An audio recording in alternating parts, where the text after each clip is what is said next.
Chers téléspectateurs, nous sommes ravis de vous présenter votre toute nouvelle émission intitulée Parlons Acteur. Parlons Acteur tey di dalal naanaan bu mag c'est un grand acteur connu de son vrai nom Pape Demba Thioune di colonel ñu koy bàyyi mu nuyoo ñu waxtaan jëmale ko ci waxtaan bi si émission bi tey. asalaamaaleykum Moussa.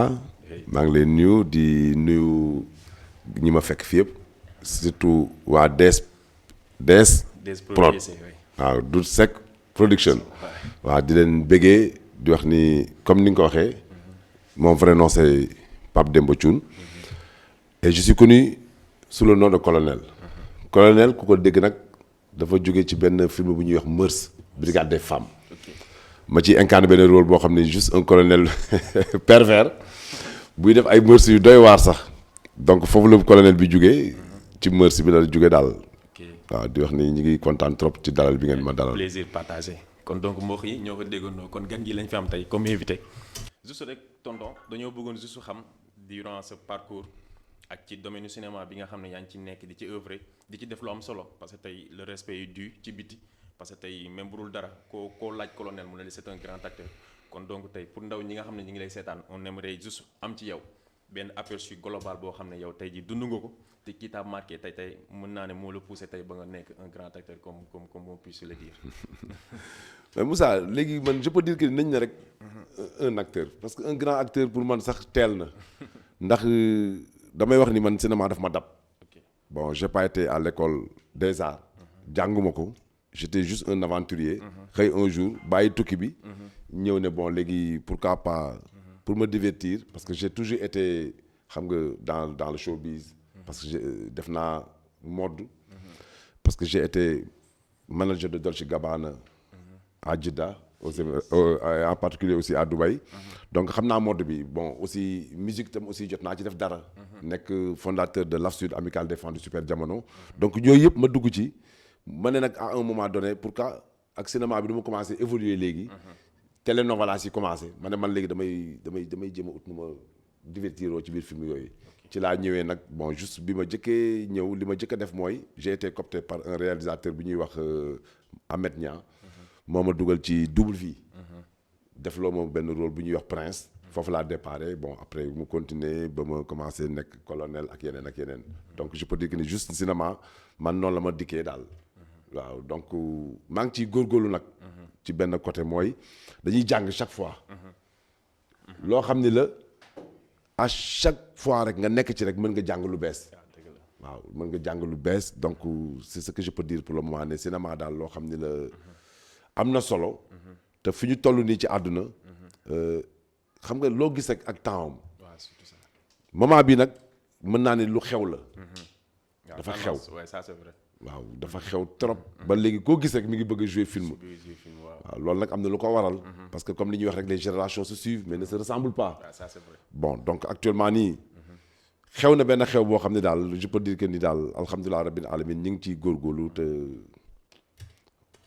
ñu ngi ciy gis suñu bopp daal. sant yàlla waaye ci baat ak tontu ba tey tonton parce que dama la bëggoon laajaat tamit parce que on dit souvent que le cinéma ne nourrit pas son homme comme ni ñu koy wax là ne nourrit pas son homme autant pour moi léegi de ce fait j'espère que avec l'éveil conscience qui se suscite maintenant gis nañ ne yéen acteurs yi yéen a ngi teg ay jalons jëmale ko ci aspect boobu comme le fait que vous avez créé votre mouvement muy mouvement Roshi on aimerait ci par le grand public xam qu'est-ce qui est derrière ak les acteurs lan la ñuy xaar ci loolu ak pour leur devenir meilleur quoi. alors comme tu l'as dit nee nga l'art ne nourrit pas son nom. c'est ça man mën naa ne gis nga fii àdduna looy def rek di ci gis sa bopp rek am na njëriñ. ça c'est vrai.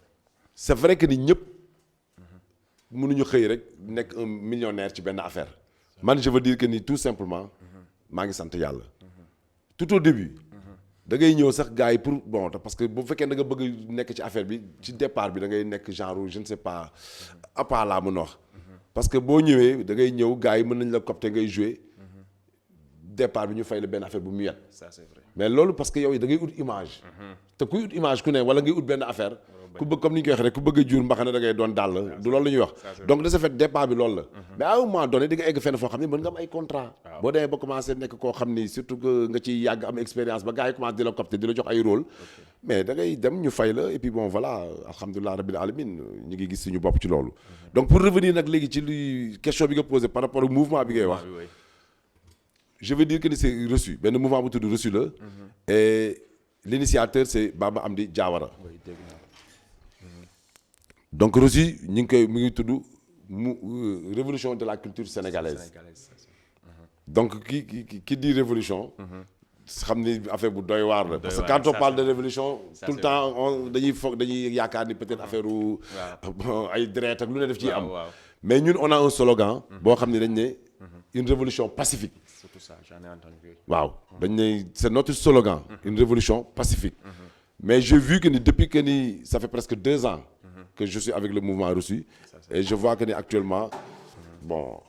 avec la pandémie gis nañu suñu bopp ci affaire bi parce que quand il y a eu l'aide bi war a am reçu am na ci wàllam donc je vais dire que ni bon reçu benn mouvement la boo xam ne y a eu tellement de projets yu ci am def nañu ay affaires yu continuer la mais actuellement on est en train de préparer une formation boo xam ni ça doit se passer dans les jours qui viennent donc acteurs yi je vois que ni bu ñu boolooyee nekk benn rek parce que dañ quand on parle de la culture en général parce que culture dafa doon leneen loo xam ni base la ci dëkk parce que un pays qui n'a pas sa culture donc je veux dire que ni c'est zéro quoi en quelque sorte waaw donc il faut vraiment nourrir la culture waaw surtout ça ok tonton rafetlu nañ tontu bi parce que ça nous a permis pour ñiy seetaan ak ñun ñiy déglu tey ji avoir un aperçu global te loolu moo taxoon njëriñ bi mais beneen question bi ma lay laajoon bi ma la bëgg a laajaat rek c'est juste par rapport ci cinéma d'aujourd'hui ni mu demee parce que tey y a certaines scènes yoo xam ne certains acteurs dañuy nangu di ko jouer te sont des scènes yoo xam ne c'est un peu pervers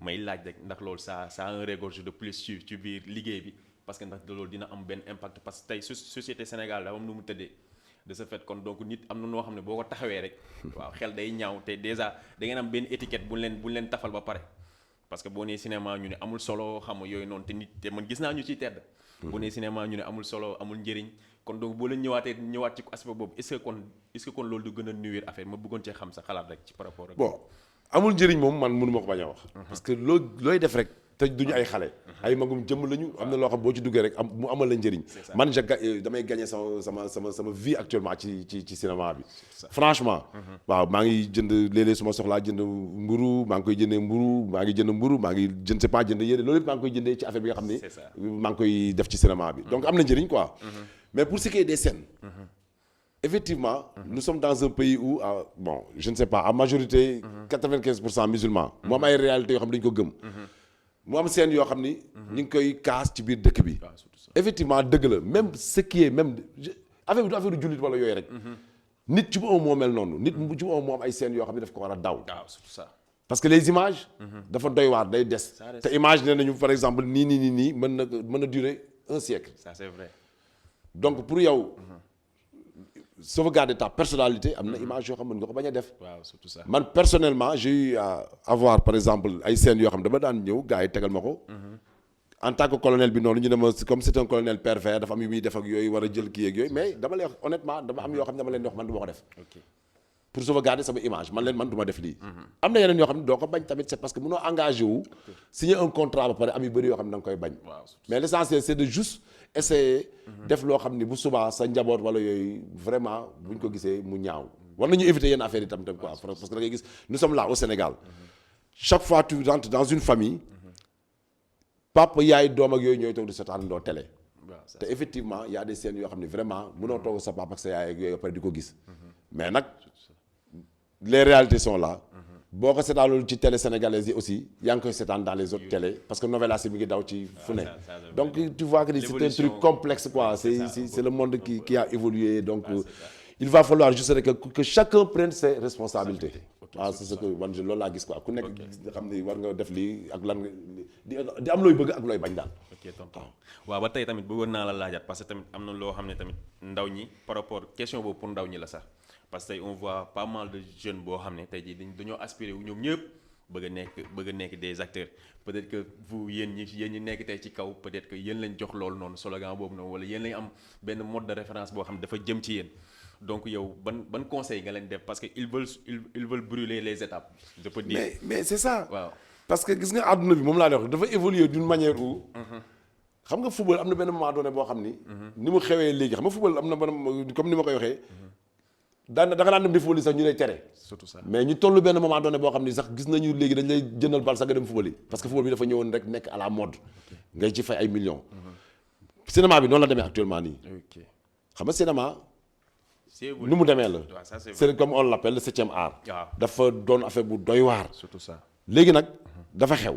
moom laa lay wax moment bii ñu toll nii. 21e siècle bi ñu toll nii. cinéma moom dafa xew carrément. xew boobu nag mu xew moo tax nag léegi xale yi koo ci gis mu bëgg a jouer. mais man je leur conseille. que ni dañ xam nga football dañ daan wax naan da ngay gis sax koo xam ne dafay fayee ko ay millions ba pare doon un illettré. après ñuy defar football bi ba ne sax léegi pour être un professionnel dafa am benn niveau boo xam ne da nga ko war a am. parce que gars yi dañ leen daan créer par exemple ci contrat yi. man pour man noonu la war a demee mooy théâtre bi tam. parce que cinéma bi. xale yi même bu ñu commencé dañ ci bëgg jouer aussi il faudrait quand même les études il faut nga def ko nit moom da nga war a jàng sax pour mën a am looy défendre sa bopp waaw doo ko tari donc nañu jàng jumeler par exemple les études comme ni ñu doon waxee études sport ñu def ko étude cinéma aussi ça marchera bi mën na doon affaire boo xam day dox insha allah tonton j'espère que tontu nga suñu question yëpp juste rek pour un message fort wala cri boo xam ne ça te déplaît ci situation actuelle bu Sénégal on aimerait bu fekkee mën nga ko joxe parvenir ko au-delà de DSP Prod nga jàllale ko.